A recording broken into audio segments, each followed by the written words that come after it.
For most of World War II, there was one unspoken rule beneath the waves. Submarines did not hunt other submarines. It wasn't just uncommon, it was considered nearly impossible. The ocean is vast, dark, and unforgiving, and once a vessel slipped below the surface, it became more ghost than machine. Even the most advanced navies in the world struggled to detect a submerged submarine, let alone track it, pursue it, and destroy it. Submarines were designed with a very specific purpose in mind. They were stealth predators of surface ships, cargo vessels, tankers, and warships moving across open water. Their greatest advantage was invisibility. A submarine captain relied on surprise, patience, and timing. You stayed hidden, you waited, and when the moment came, you struck quickly before disappearing again into the depths. Engaging another submarine, however, meant entering a fight where both sides were almost completely blind. The technology of the time only made things harder. Sonar existed, but it was primitive and often unreliable. Active sonar could send out sound waves and listen for echoes, but using it was like shouting in a dark room. You might find your target, but you also revealed your own position. Passive sonar, on the other hand, required silence and patience, listening for the faint hum of engines or the churn of propellers. But in the chaotic environment of the ocean, filled with natural noise and shifting currents, distinguishing one sound from another was incredibly difficult. Visibility was even worse. Once submerged, there was no line of sight. Periscopes offered only a narrow glimpse above the surface, and only when conditions allowed. At night or in rough seas, even that advantage was limited. Communication between submarines and command was slow and dangerous, often requiring them to surface and risk detection. Every decision had to be made with incomplete information, and every mistake could be fatal. Because of all this, anti-submarine warfare was usually left to surface ships and aircraft. Destroyers, equipped with sonar and depth charges, would hunt submarines from above. Planes could spot them from the sky. Submarines, by contrast, were not expected to engage their own kind. It simply wasn't what they were built to do. But by early 1945, the situation in the Pacific had begun to change dramatically. Japan was on the defensive, its once powerful navy weakened, its supply lines stretched thin and constantly under attack. The ocean, once a highway for Japanese logistics, had become a deadly gauntlet. In response, the Japanese turned to submarines for missions they were never truly designed for. Instead of hunting enemy ships, many were now tasked with transporting supplies, food, ammunition, even personnel, to stranded forces scattered across the Pacific. These were desperate missions, carried out under immense pressure. The crews knew the risks. They were no longer hunters, they were targets. These supply submarines often had to travel predictable routes, moving between known points under strict timelines. And unlike combat patrols, where stealth and patience defined success, these missions demanded urgency. They had to reach their destinations quickly, unload, and escape before being detected. This urgency made them vulnerable. At the same time, American submarines had grown more advanced and more confident. Improvements in radar technology, particularly surface search radar, allowed them to detect objects on the surface of the ocean at night or in poor visibility, conditions where they once would have been nearly blind. Crews were better trained, more experienced, and increasingly willing to adapt their tactics beyond traditional doctrine. Still, the idea of a submarine deliberately hunting another submarine remained almost unthinkable. It required not just technology, but a radical shift in mindset. A commander would have to rely on fragments of information, interpret subtle signals, and make bold decisions in an environment where hesitation often meant survival, but aggression could mean victory. Somewhere in the dark waters of the Pacific, in narrow channels surrounded by enemy territory, the conditions for something unprecedented were beginning to form. A convergence of desperation on one side and innovation on the other. a moment where the rules of submarine warfare would be tested and ultimately broken. What was once considered impossible was about to become reality. By early 1945, the balance of power beneath the Pacific had shifted, and at the center of that shift was a single American submarine, USS Batfish.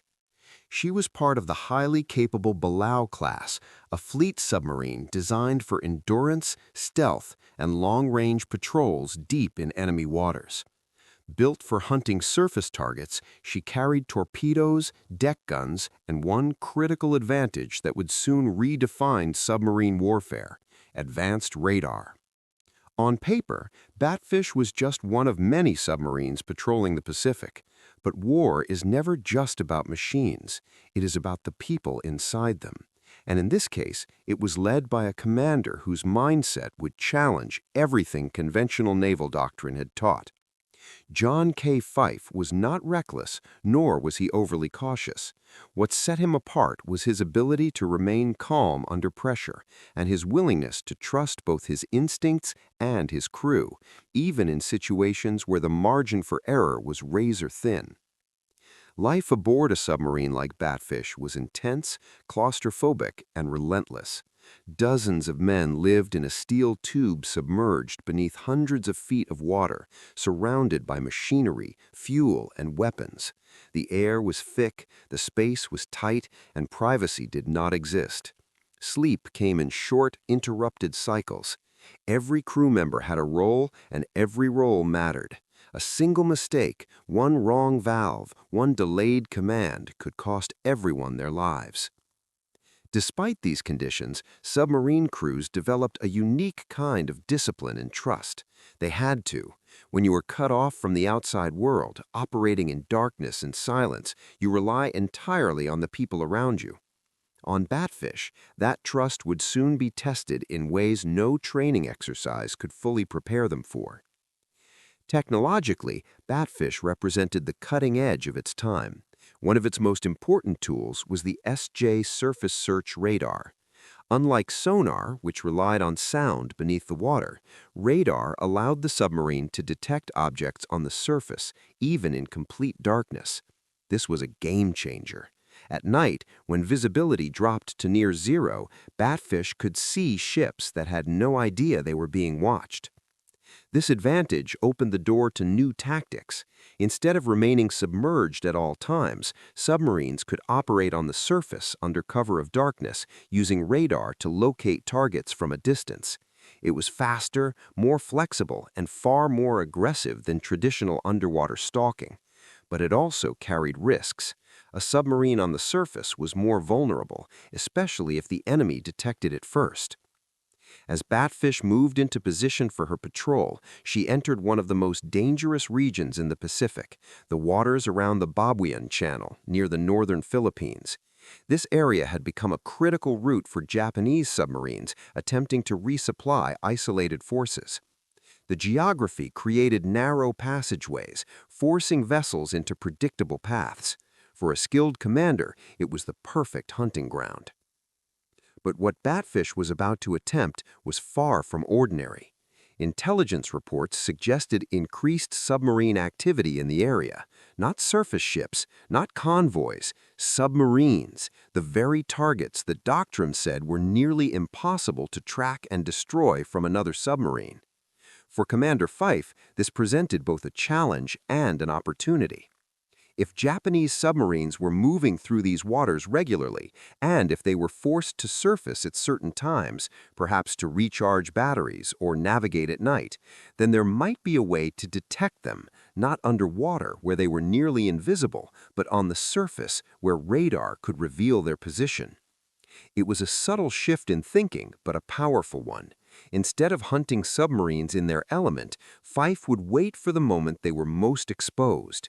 It required patience, long hours of scanning empty seas, careful interpretation of radar signals, the discipline to hold fire until the perfect moment.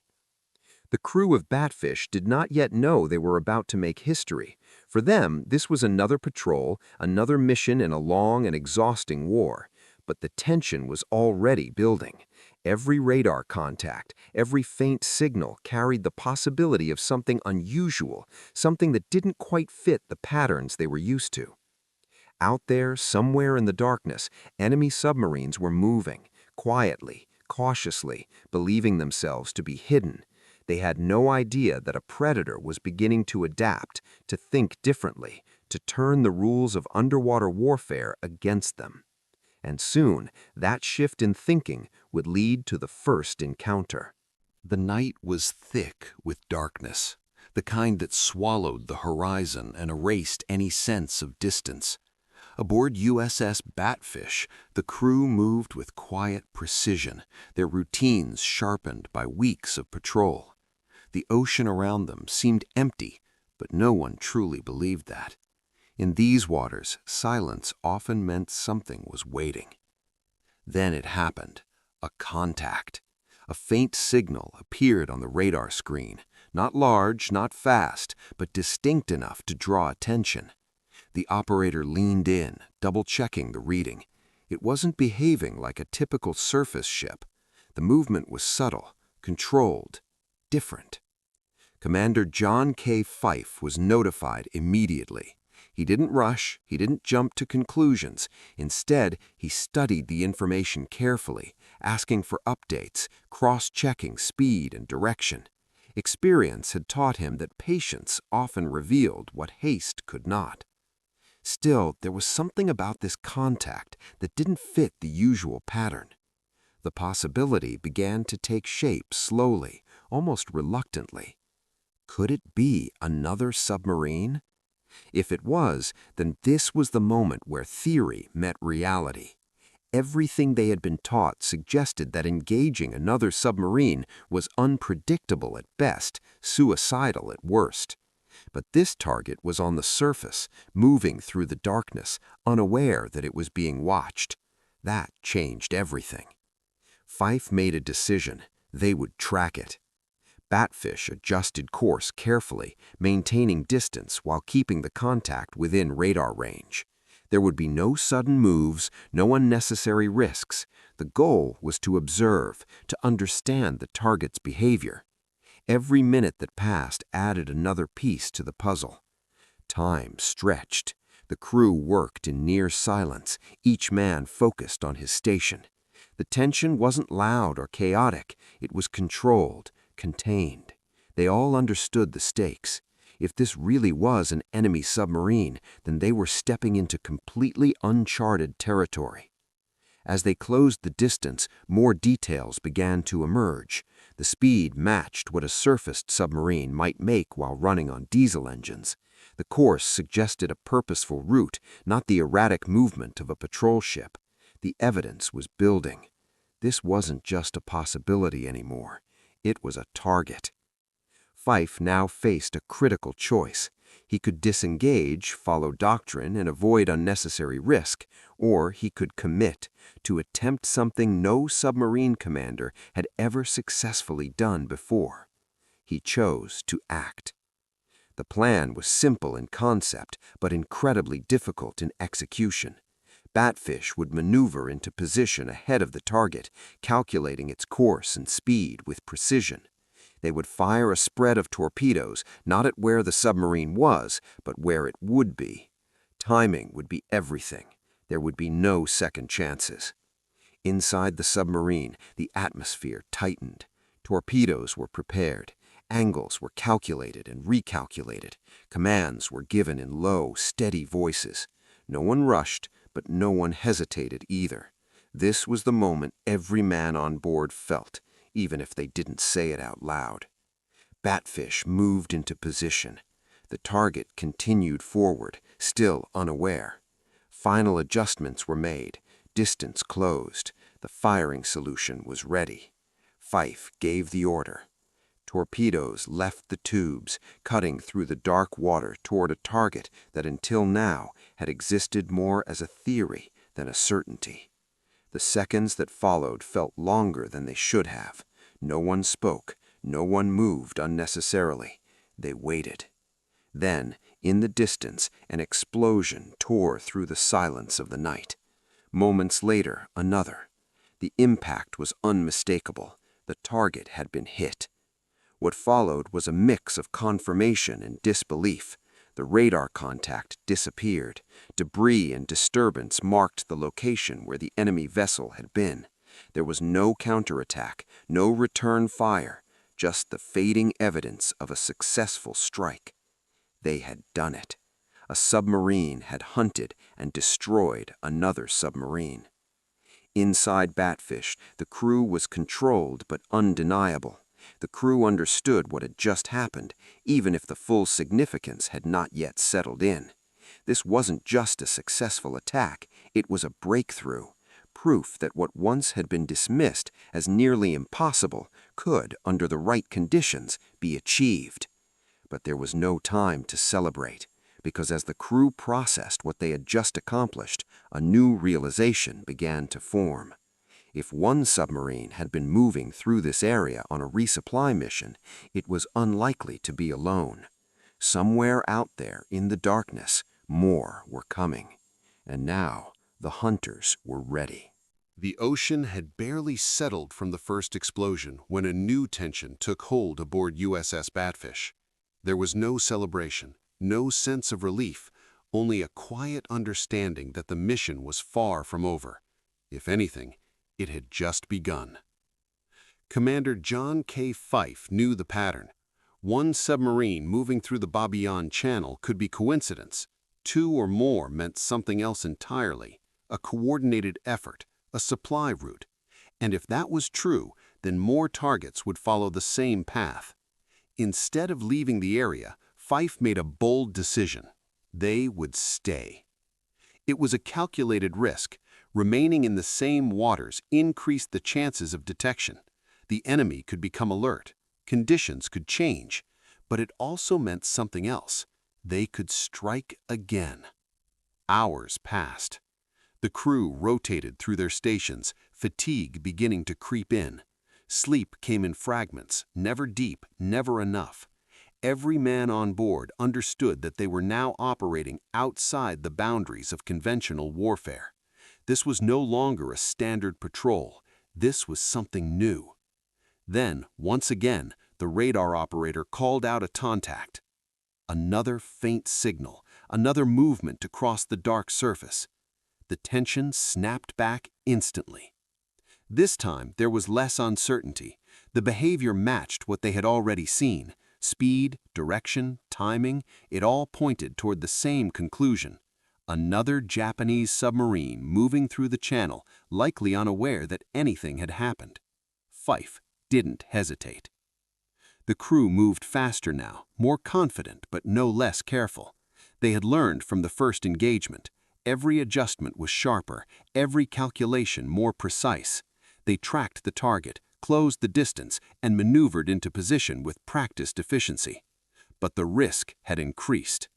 If this second submarine detected them, even for a moment, the advantage would disappear. A submerged enemy could vanish completely, turning the situation into a dangerous guessing game. Worse, it could counterattack. The margin for error was gone. Batfish aligned for the shot. Torpedoes were readied once more, angles calculated, timing set. The order came. Again, steel cylinders surged forward into the black water. And again, the crew waited. The seconds stretched heavy with expectation. Then an explosion, followed by another shockwave rolling through the sea. The second target was gone. 2 submarines destroyed. Now the reality of what they were doing began to settle in. This wasn't luck. This wasn't coincidence. This was a pattern, one that Fyfe was reading with remarkable clarity. But with success came danger. By now it was possible that the enemy had begun to notice. Missed communications, submarines failing to report. Even if they didn't know what had happened, they would know something was wrong. The next encounter could be very different. Still, Fyfe made the same decision. They would stay.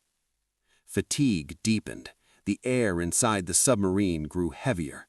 Every system had to keep working flawlessly. Every man had to stay sharp. The pressure wasn't just external, it was internal. How long could they maintain this level of precision?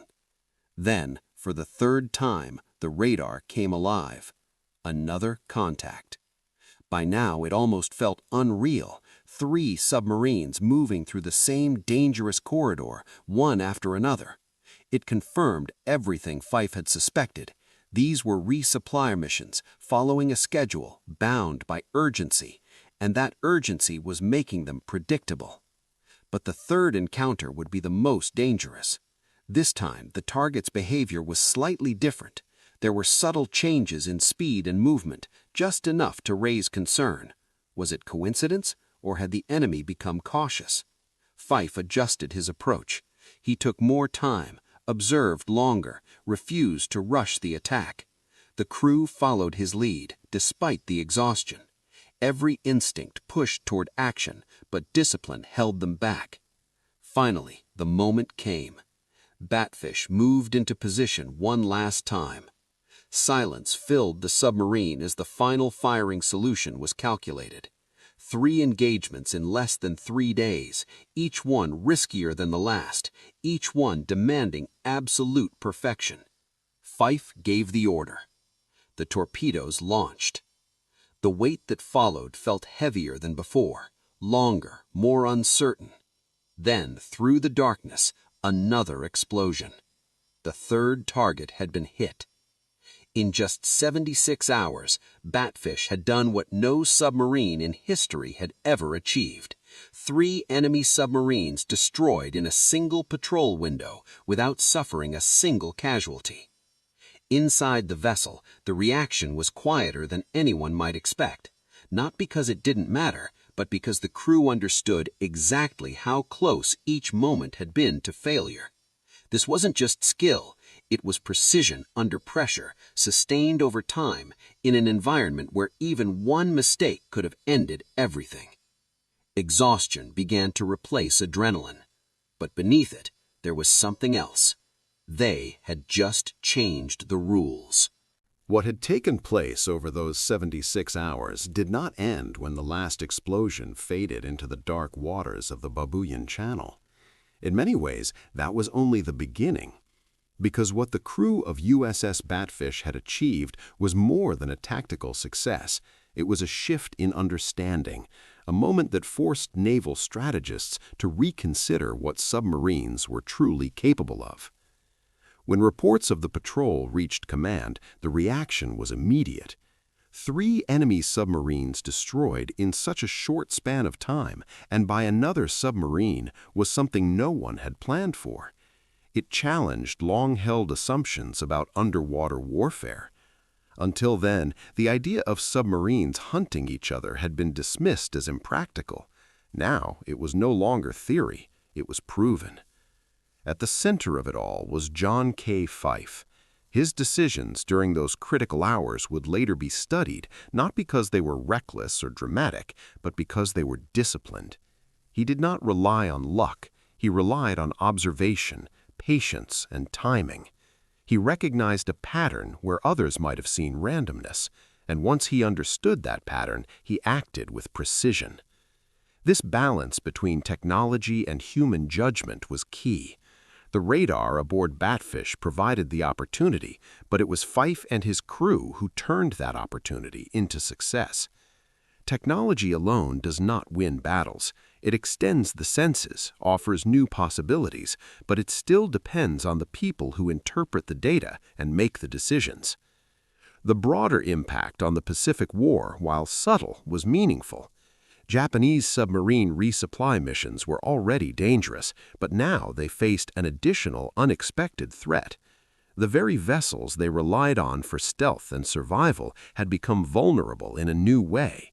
Predictable routes, tight schedules, and the need to surface created openings that could be exploited. Even so, this kind of engagement remained rare.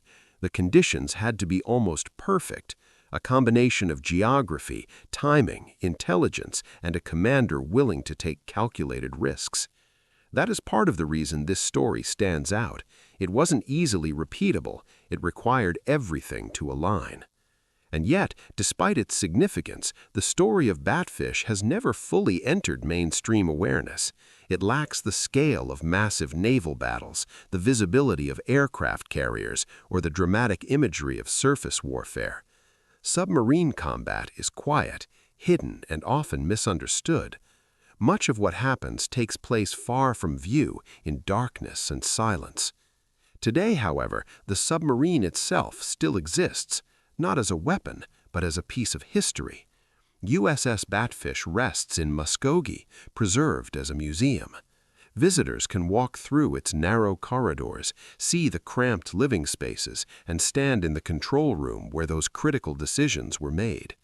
It offers a rare chance to step inside the environment where one of the most unusual naval achievements of World War II took place. Standing there, it becomes easier to understand what the crew experienced, not just the tension of combat, but the constant pressure of operating in such confined conditions, cut off from the outside world. It brings a human dimension to a story that might otherwise feel distant. In the end, the legacy of Batfish is not just about sinking 3 submarines, it is about challenging assumptions. It is about recognizing opportunity where others see limitations. And it is about the power of calm, deliberate leadership in moments of extreme uncertainty. The ocean has always been a place of mystery, a domain where visibility is limited and information is incomplete. Success there depends not just on strength, but on perception, on the ability to read subtle signals and act at exactly the right moment. For 76 hours in 1945, one submarine and its crew did exactly that. And in doing so, they quietly rewrote the rules of war beneath the waves.